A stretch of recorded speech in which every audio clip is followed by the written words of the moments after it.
好啦，卒之嚟到 part two 啦。咁首先咧，我都要講翻個 disclaimer 嘅，即係一路咧，自己都未曾去講個 disclaimer，就係咧，其實每一個人咧嗰個情況都唔同，同埋咧，你經歷過嘅嘢唔同，咁變成你會睇件事咧會唔同嘅。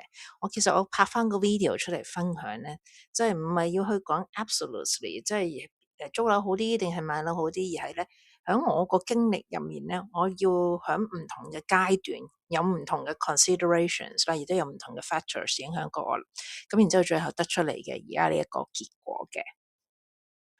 好啦，喺我自己去決定買定係租嘅時候咧，其實一個最大嘅 factor 咧就係去留問題，就喺邊度養老嘅一個問題嚟嘅，一係你其實我一路以嚟咧都冇諗住喺香港終老嘅，因為其實我唔係好中意香港個居住環境同埋啲天氣，我唔係好中意嘅。咁所以咧，其實會要諗嘅咧，就係諗如果唔喺香港終老，咁我點解要買樓咧？咁啊，梗係租啦，嚇！咁最初嘅時候的而且確係因為咁咧，而一路都做嘅，即係買咗自住樓之後就一路都係做嘅。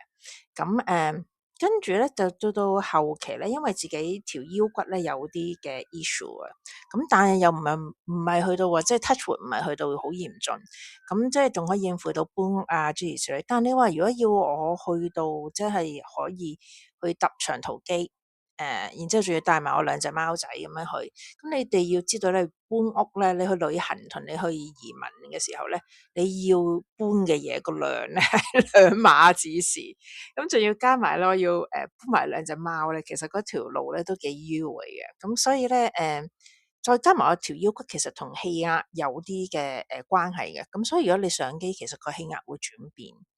咁所以就會令到我而家都唔係好夠膽去旅行，亦都唔夠膽諗去第度去終老啦。咁所以就要諗要喺香港終老嘅時候咧，咁就真係要諗買樓噶啦。好啦，你諗咗要買之後咧，就輪到要諗買嘅時候啦。咁買嘅時候咧，其實都有其他啲 considerations 嘅。咁其中一個 consideration 咧，就係我個年紀。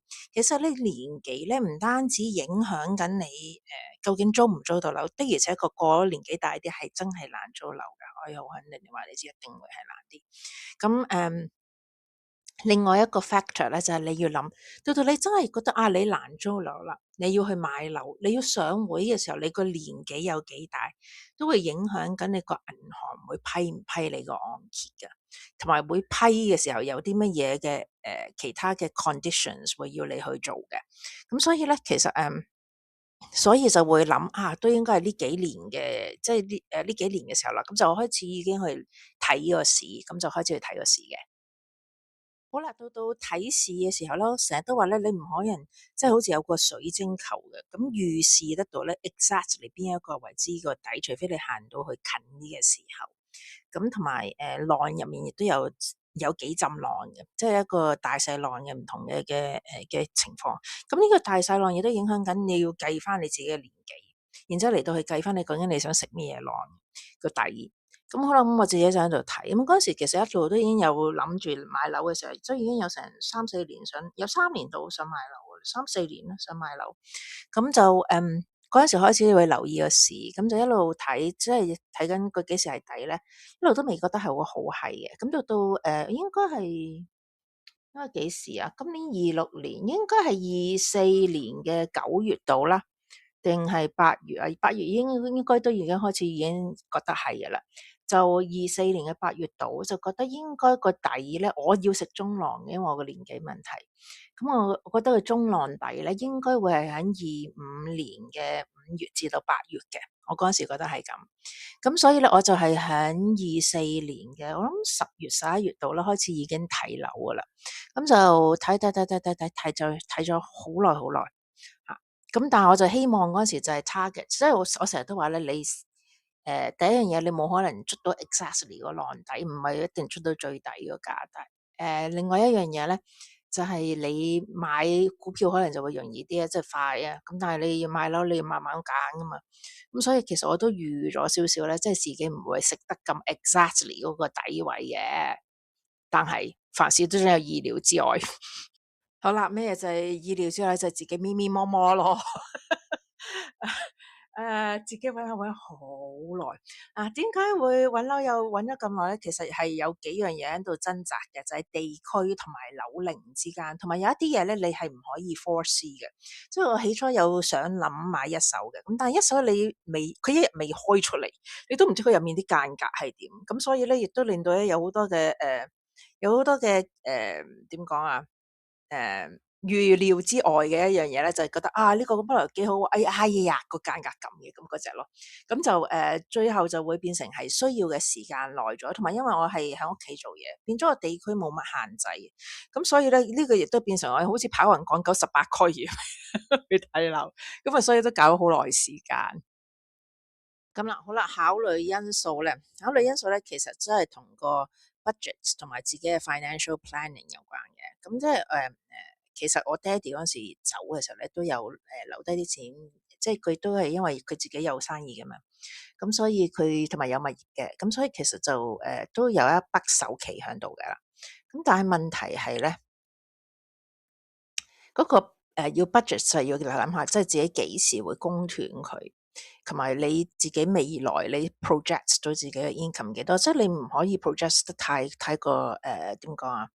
太過 optimistic 㗎，因為你有陣時有好多變數啊，咁我都會盡量希望係咧嗰層樓咧可以盡快可以供完佢，咁就唔使有咁多嘅 uncertainty 咁。呢一個係一個好緊要嘅一樣嘢嚟，尤其是我當你嘅年紀有翻咁上下嘅時候，咁所以咧個 budget 咧我都有 set 到一個喺度嘅，咁當然都有個彈性啦，即係我都係佢真係要平衡點嘅，即係你嗰個你想快啲供斷之間，同埋你想住得開唔開心之間都要有個平衡點嘅。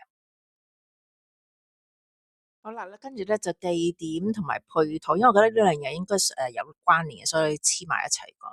其實可以話呢一個咧都係一個好大掙扎嘅一樣嘢嚟。其實因為我唔使再翻工嘛，咁所以變成我任何一個地區都得。咁配套嗰度咧，我係想佢附近有最簡單嘅超市，即係我買餸唔使搭車。我現居嘅地方可以話你知，買餸要搭小巴。嗱，咁但我都住得好開心嘅，就因為我中意佢清靜，咁所以其實就係喺清靜同埋有基本配套之間去掙扎咯。你究竟想佢有幾大方便，你因為有幾清靜，咁呢樣係一個掙扎嚟嘅。咁如果佢係一個有清靜嘅話，你又即係我都可以接受，勉勉強強可以接受得到，佢可以有小巴去，即係有小巴或者村巴咧，即係小巴好啲啊，村巴嗰啲咧有陣時咧村巴嗰啲唔可靠。咁咧就想佢有翻車可以去得到買餸咁簡單嘅啫，咁我又唔使話佢喺市中心，其實我唔中意市中心，亦都唔中意鐵路盤，因為我覺得一落街一大堆人咧，我頂唔住。咁所以咧就我就會揀一啲即係比較上清靜少少嘅地方嘅。好啦，頭先講咗唔中意鐵路盤啦，其實唔中意鐵路盤咧，已經幫咗我個 budget 嗰度少少啦，因為咧鐵路盤會貴好多噶嘛。咁另外一樣嘢咧就要諗一手定二手啦。咁但我一定接受唔到好舊，我要佢半新，除非佢真係 maintain 得好好嘅一啲嘅舊啦。因為有啲你港島區咧有啲跑馬地嗰啲咧，其實真係 maintain 得好好嘅。咁但係咧，喺睇樓嘅過程，我就會諗好多嘢啦。咁第一樣嘢，嗰啲所謂舊啲嘅樓，就算 maintain 得再好咧，因為佢始終嗰個樓齡高啦，同埋佢嗰個一般嚟計咧，嗰個大廈唔係起得好高，咁其實喺收購上嘅難易度咧就會係低嘅。咁而家你話市道唔好，就梗係冇咁多人收購啦。咁但係既然我而家係預測佢係中浪底，到佢開始上翻嘅時候，就會有人收購。咁我又唔想即係買咗幾年，咁又要搞裝修，又要再搬過。即係買樓同租樓嘅搬係兩碼子事嚟嘅，嗰個 scale 係完全唔同。咁所以咧，所以就太舊嗰啲我就 rule out 咗啦。咁所以咧就會變成好啦，咁啊去諗一手啦。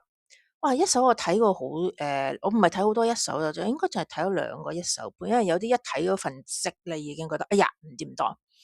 咁睇過嘅咧，應該係睇過龍柏山同埋 YOHO Hub。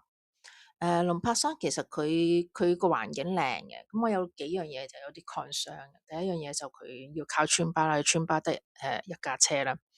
咁第二樣嘢咧就擔心佢個積唔啱使啊，最主要係個積真係唔啱使，因為我唔揸車，我而家有預期會去學車，但係唔係一學就可以有車牌咁樣嚇，咁所以有車牌之後咧，嗰個穿包嘅問題就唔存在，但佢積唔啱使嗰度出事，因為佢係大咗喺啲廳同埋個主人房，啲細房唔係好搞得掂嚇，咁跟住 YOHO Hub 又係唔知點解入到去，雖然個尺數好似寫實尺寫到好大，但入到去好鬼死細，咁所以又唔掂當。咁啊，跟住咧就去揾半新樓啦，開始。好啦，其實頭先我講睇一手樓嘅時候咧，都已經講咗其中一個好大嘅factor 要諗嘅咧，就係嗰個間隔。因為咧，其實咧，就算而家佢哋話用實尺計，你可以話即係以我睇樓見到，實尺同係一個數字嚟嘅。你入面咧嗰個間隔咧會好影響咧，有幾多地方你用得到。咁所以個間隔對於我嚟講好緊要。我個重點係咧，啲房唔可以太細，個主人房要床尾擺到個電視櫃。咁然之後嗰個有個細房，起碼個書房要有一定嘅 size，因為我喺屋企做嘢啊嘛。咁所以咧，其實呢一個咧亦都令到我咧揾樓嘅時候咧係比較上高難度嘅。跟住咧就梗係呢一個尺價嘅性價比問題，即係唔係個 absolute value，而係你個性價比。因為你見等間會講下我睇過啲咩區，咁其實唔同區咧，其實個尺價都自然有分別。係你真係有啲取捨，你真係你想即係個區好啲嘅。咁你咪俾多少少尺價咯。如果你想個區係偏遠少少嘅，咁你都接受到嘅，咁你咪可以平翻啲咯。咁所以都係睇個性價比嗰個問題嘅。好啦，呢度咧就係一個 list 咧，我睇過嘅地區，你都叫我好似跑勻18區，咁可以話你知有啲睇完之後已經覺得唔係太有啲難度。其實港島有難度，因為港島一般嚟嘅咧樓齡比較舊啊。咁我想佢樓齡唔好多過15年，因為真係驚壯大維修。我想真係去到起碼我啲貓仔即係百年歸老之後，佢先至真係如果真係要搞大維修，都係嗰陣時先至搞，因為驚佢哋驚。咁我想佢有翻唔好多過15年樓齡啦吓。咁所以其實如果新啲嘅樓齡咧，喺港島區已經少，同埋亦都貴嘅。咁九龍區都有睇過，咁九龍區我會覺得即係我又唔係好熟嗰度，同埋因為九龍區而家新移民好中意嘅，我唔係會我成日都話，即係新移民如果係學生咧，我就唔係介意嘅。我介意係介意啲家庭。如果家庭客咧，啲太太好中意好大聲彈鋼琴，唔係好定得住。如果兩個都係咁吓，咁所以咧就大家生活習慣太唔同咁所以就後尾九龍區都已經已經放棄咗啊。咁就所以喺大西北同埋呢一個港島區之間嚟到去揾嘅。好啦，咁咪咪摸摸我揀好耐，5至8月我起初諗住入社醫完全揾唔到，我都話自己真係有啲問題啊！即係有 frustrate 有人會話應該係你問題多啲，我都心諗都真係好似係。好啦，咁跟住咧去到9月度咧就有兩間，應該9月定10月我都冇記得。9月定10月度咧就有兩間已經係 narrow down，即係 either or 嚟嘅啦，是但一間。一間就喺東半，一間咧就喺大西北。有好多人都會覺得奇怪，有冇搞錯啊？你知兩個完全唔同市場嘅嘢。咁因為你要知道我個人咧就唔係一個好 snobbish 嘅人，我冇啲咁嘅嘢嘅。咁我去揀就純粹係睇，即係都係睇啲間隔啊，諸如此類，即係話睇性價比。咁東半嗰間其實個問題係咩咧？就嗰日去睇樓嘅時候咧，對面屋度有個香爐，嗰個香爐咧就唔係嗰啲拜神香爐，而係嗰啲香薰香爐，佢就擺喺個門口度。咁我睇嗰個單位個門口咧，就對正佢個單位個門口，即係大家係好似照鏡咁樣樣。咁我喺度諗啦，死啦！如果你點香薰，因為貓有好多香薰油咧，其實對佢嚟講係 toxic 嘅。咁我又門罅點都有啲入到嚟嘅，你好難唔入。仲要佢嗰個啱對到正，仲要嗰圖中間嗰個位唔係好闊。跟住我一諗，出晒事，同埋我諗咁新嘅樓，點解個管理員唔出聲嘅咧？咁我又喺度咁諗啦。仲要跟住諗下，你東半嗰啲管理費話你知，最平嘅都如果25年嚟嘅，都五個幾。咁如果佢嗰間唔係5個幾，因為嗰間新啲嘅，嗰間好似成7蚊嘅，都接近7蚊一尺嘅。咁樣俾人7蚊，接近7蚊一尺。我對面嗰間喺度點嘅香爐，咁點搞咧？其實嗰間有好處嘅，嗰間因為已經清晒啲嘢，我唔使搞裝修嘅，都企嚟嘅，就咁入去換下啲冷氣機啊，然之後入翻啲 IKEA 家私啊，即係 IKEA 睇下你中意點得啦吓，咁就搞掂噶啦。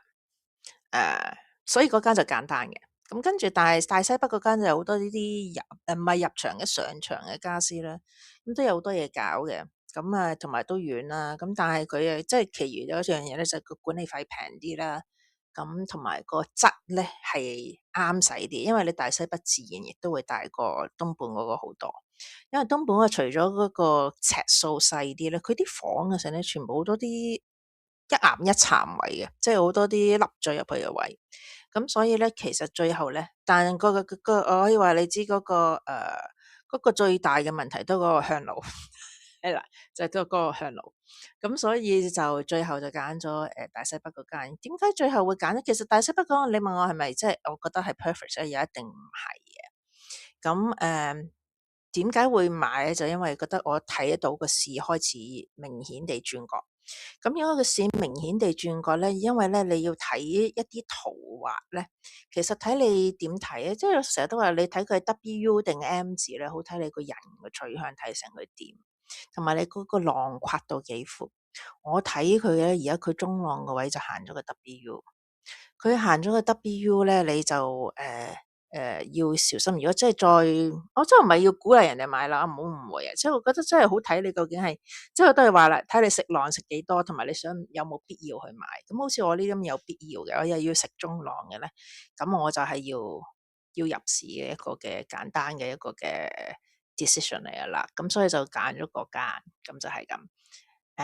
下一次等我收埋再講呢個置業心路咧，要等我收埋樓，然之後我話俾大家知我中間經歷過有幾多橋咧，數嘅話先。我而家都煩佢個頭就爆。